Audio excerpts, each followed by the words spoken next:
Alright, let's do it. This is the story of a man named Stanley.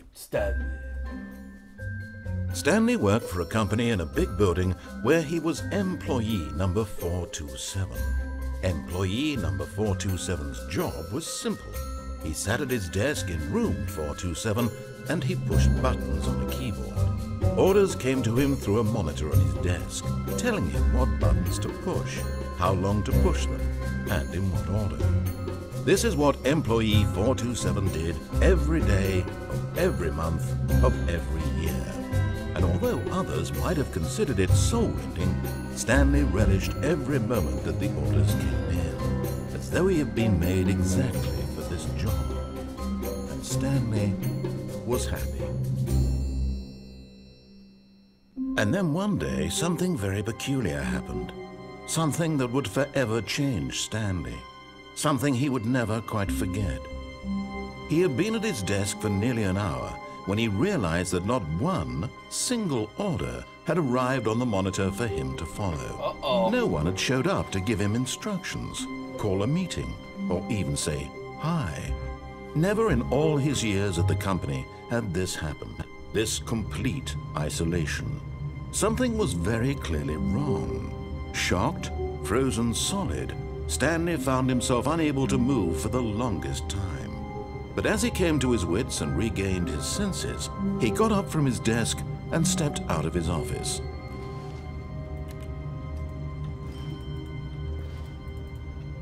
Stepped out of my office.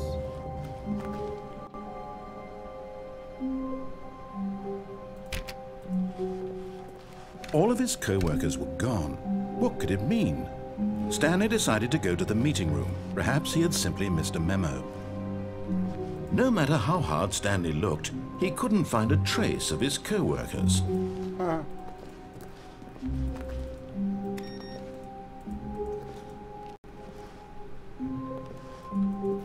Stanley went around touching every little thing in the office, but it didn't make a single difference, nor did it advance the story in any way. Why can't I see what I'm clicking on? Is there a,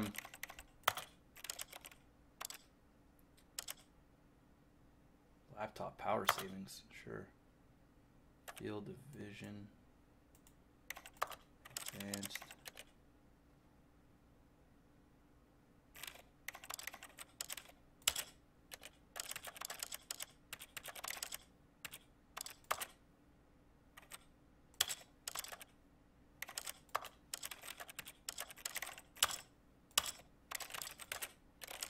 Okay. I can't, like, there's no clicker on the screen. Ah, fuck. That is bright.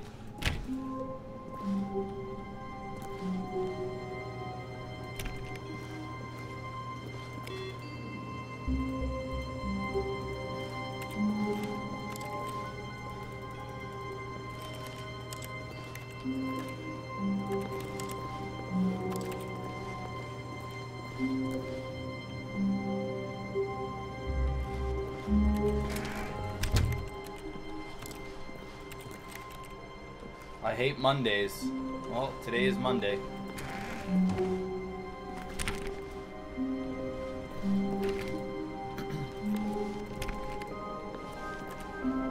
When Stanley came to a set of 2 open doors, he entered the door on his left.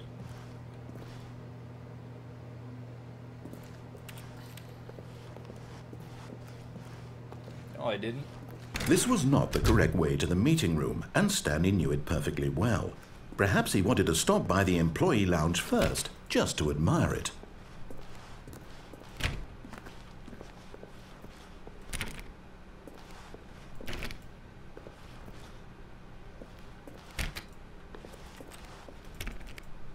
Okay, none of these doors are opening. Ah, yes, truly a room worth admiring.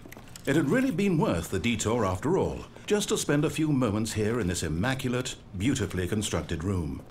Stanley simply stood here, drinking it all in.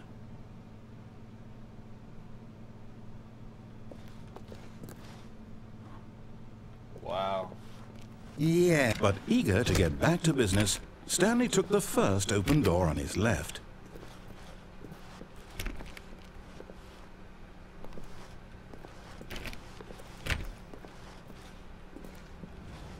Stanley was so bad at following directions, it's incredible he wasn't fired years ago. The hell?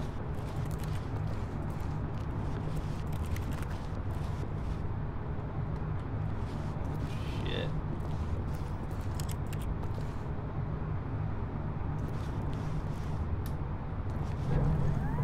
Look, Stanley, I think perhaps we've gotten off on the wrong foot here. I'm not your enemy, really, I'm not.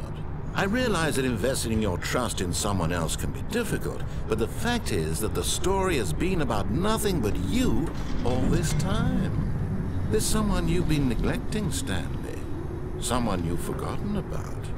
Please, stop trying to make every decision by yourself. Now, I'm not asking for me, I'm asking for her.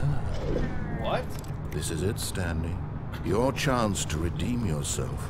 To put your work aside. To let her back into your life. She's been waiting. What the hell?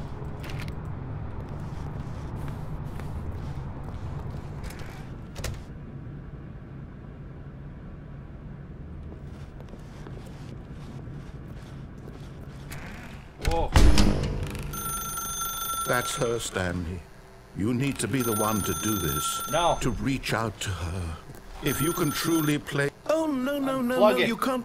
Did you just unplug the phone? No, Yes. that wasn't supposed to be a choice. How did you do that? You actually chose incorrectly? I didn't even know that was possible. Let me double check. No, it's definitely here, clear as day. Stanley picks up the phone. He's taken to his apartment where he finds his wife, and the two pledge themselves to one another. Music comes in, fade to white, roll credits. Not picking up the phone is actually somehow an incorrect course of action. How is Roll that even credits. possible? None of these decisions were supposed to mean anything. I don't understand. How on earth are you making meaningful choices? What did you... Wait a second. Did I just see... No, that's not possible. I can't believe it. How had I not noticed it sooner? You're not Stanley. You're a real person. I can't believe I was so mistaken. This is why you've been able to make correct and incorrect choices. And to think I've been letting you run around in this game for so long. If you'd made any more wrong choices, you might have negated it entirely. It's as though you completely ignored even the most basic safety protocol for real-world decision-making. Or did you not grasp the severity of the situation? Well, I won't have that kind of risk on my watch. I'm going to stop the game for a moment so we can educate you properly on safe decision-making in the real world. Please observe this helpful instructional video. What the hell? Choice. It's the best part of being a real person. But if used incorrectly, can also be the most dangerous. For example, in this scenario, a hypothetical real person named Stephen has a choice. He could spend years helping improve the quality of life for citizens of What the hell? impoverished third world nations. Or he could systematically set fire to every orphan living in a 30-kilometer radius of his house. The Which fuck? choice would you make? Remember that unlike here, the real world makes sense, and at no time should you make a choice that does not conform to rational logic. If you find yourself speaking with a person who does not make sense, in all likelihood, that person is not real. Allow the person to finish their thought, then provide an excuse why you cannot continue talking. Turn to a partner and practice saying, "My goodness, is it 4:30? I'm supposed to be having a back, sack, and crack."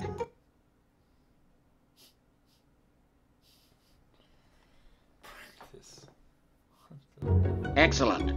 Making choices on a regular basis is the best part to a healthy decision-making process. Most medical professionals recommend making at least 8 choices per day. Do you make more than 8? Less? And finally, if you begin to wonder if your choices are actually meaningful and whether you'll ever make a significant contribution to the world, just remember that in the vast infiniteness of space, your thoughts and problems are materially insignificant, and the feeling should subside. At this time, your instructor will guide you in an exercise to test and reinforce the material covered in this video. Ah, welcome back. You may have noticed that this room has begun to deteriorate as a result of narrative contradiction. But not to worry. Now that you're properly informed on good decision-making, we're going to revisit a choice you made just a few minutes ago and see what the correct thing to do would have been. This way, please. No. I'm trying to not do what he tells me. There's no jump button.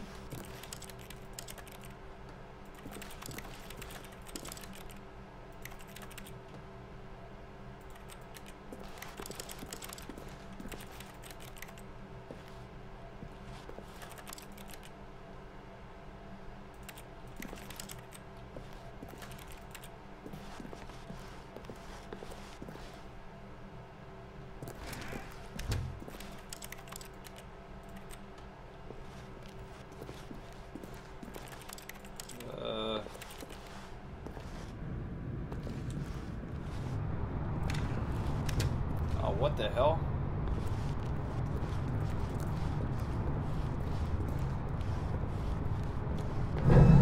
Now that we know your choices are meaningful, we can't have you jumping off the platform and dying. Imagine the main character dying senselessly halfway through the story. That story would make no sense at all. We just need to get you home as soon as possible before the narrative contradiction gets any worse. Unfortunately, it seems this place is not well equipped to deal with reality.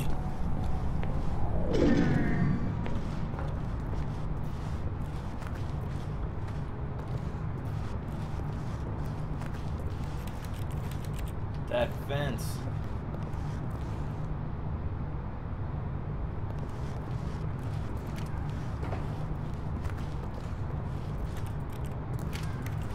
So I pretty much just have to go backwards.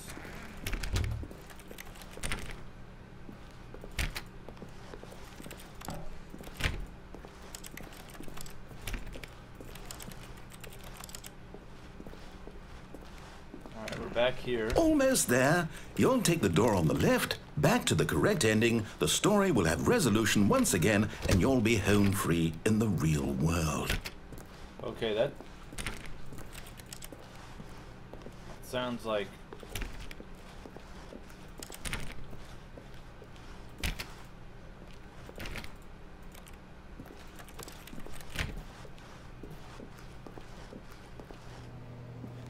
Now remember, all you need to do is behave exactly as Stanley would. That means choosing responsibly and always putting the story first. I'm quite sure you'll be up to the task. Just follow my lead and you'll be fine. All right. When Stanley came to a set of 2 open doors, he entered the door on his left. Fuck you. No! Why did you do that? Quickly, hurry back in the other direction. Perhaps we're not too late. What the hell?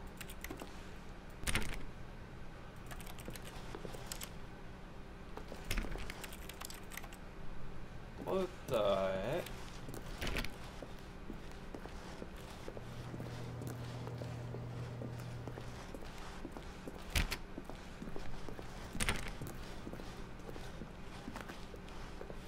Oh, it's ruined. I can't believe, after everything we talked about, that my story, you've destroyed my work. Why? For what? What did you get out of that? What did you think was so special about seeing the game undone, left here like so much garbage? It's worthless now. And what am I supposed to do? Even if there were a way to continue, would it be worth it? To know that my story is now incorrect? How can I go back to that? I can't erase that knowledge. I'll have to live with it forever, reliving its impossibility forever. I couldn't live that way. Is it better to shut the game down entirely? To willingly destroy all of my work? I don't know. What's the answer? What do I do? What do I do? What do I... No, I have to. I have to shut the game down. I have to. No, you don't. I have to. No! Whoa, shit! What the fuck?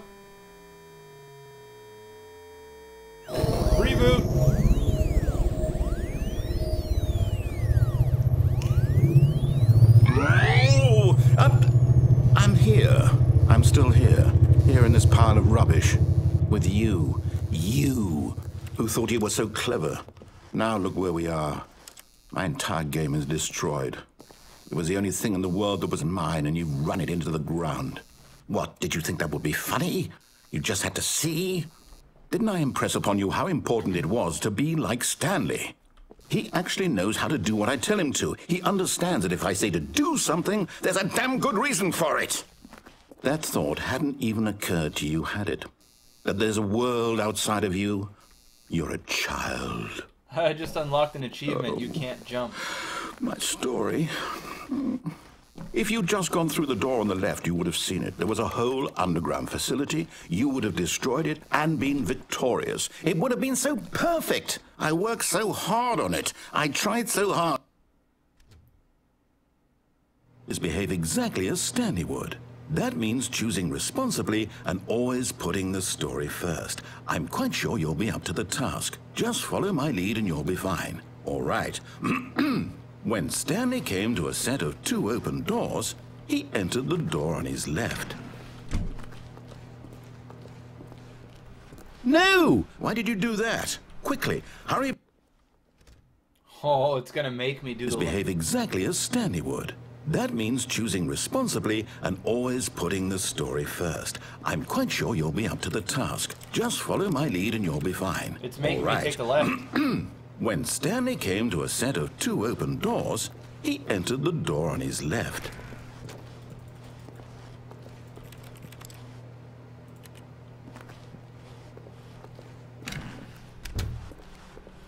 Okay.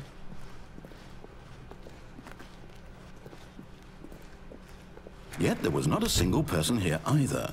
Feeling a wave of disbelief, Stanley decided to go up to his boss's office, hoping he might find an answer there.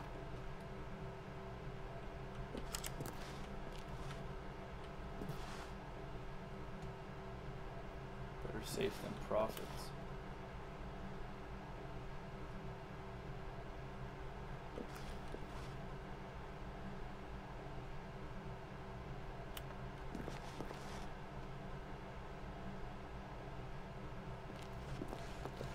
This is kind of messed up.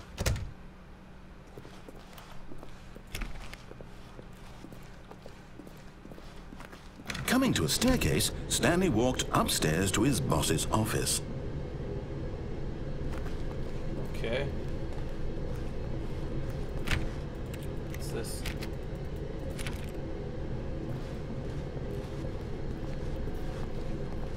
Holy office! The fuck?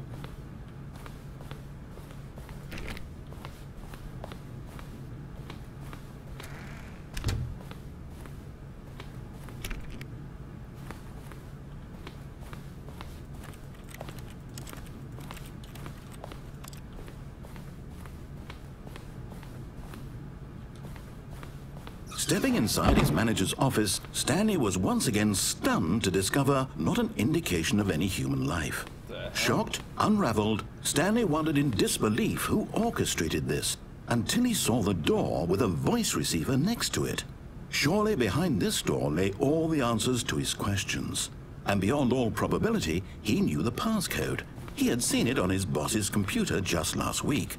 Night Shark 115. Was this the code to open the door? Would it still work? There was only one way to find out. Stanley had been trained never to speak up, but now he would draw from within himself the courage to face the unknown. He drew a sharp breath and then spoke the code. No, no, no. There's gotta be more in here.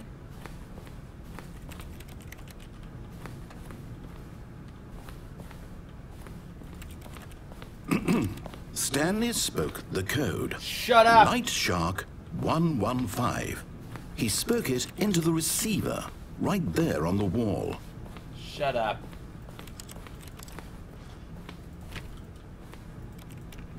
I refuse. I'm sorry, is there a problem? Yes! You didn't mishear me, did you? Please speak the code into the receiver. Otherwise we can't get on with the story. This is a crucial step. Is there something behind there? Okay, fine, you're not going to do it, but you know what? It's pretty humiliating to bring you this far, only for you to suddenly decide you have better things to do. I asked you for this one single thing, for your respect. The kind of respect Stanley shows for his choices. He knows what it means to take a story seriously. If you didn't want to see what I had to show you, then why did you come here? You had a choice, you know. You could have gone through the door on the right. You could have done whatever the hell you wanted over there. Why did you come this way? Speak. Say something to me. Explain yourself, you coward. When Stanley came to a set of 2 open doors, he entered the door on his left. Oh my gosh. Am I like watching? Stanley? Hello? Are you... Is everything okay? Stanley, please. I need you to make a choice. The end. I need you to walk through the door. What the... Are you listening to me? Can you hear me? Is everything all right? Stanley, this is important. No way. The story needs you. It needs you to make a decision. It cannot exist without you. Do you understand me? Whatever choice you make is just fine. They're both correct. You cannot be wrong here. We can work together. I'll accept whatever you do. I simply need you to take that step forward, please. Choose. Do something. Anything. Is this really game over? Or am I being trolled again? No. I need this. The story needs it. So, you hear me? Are you there? Are you listening to this? Stanley, are you there? Okay. It's okay, I can wait. You need time to decide. Time to make sure your choice is correct. That is the best choice. That's all right. I'll wait for you to decide what's the right thing to do. Take as much time as you need.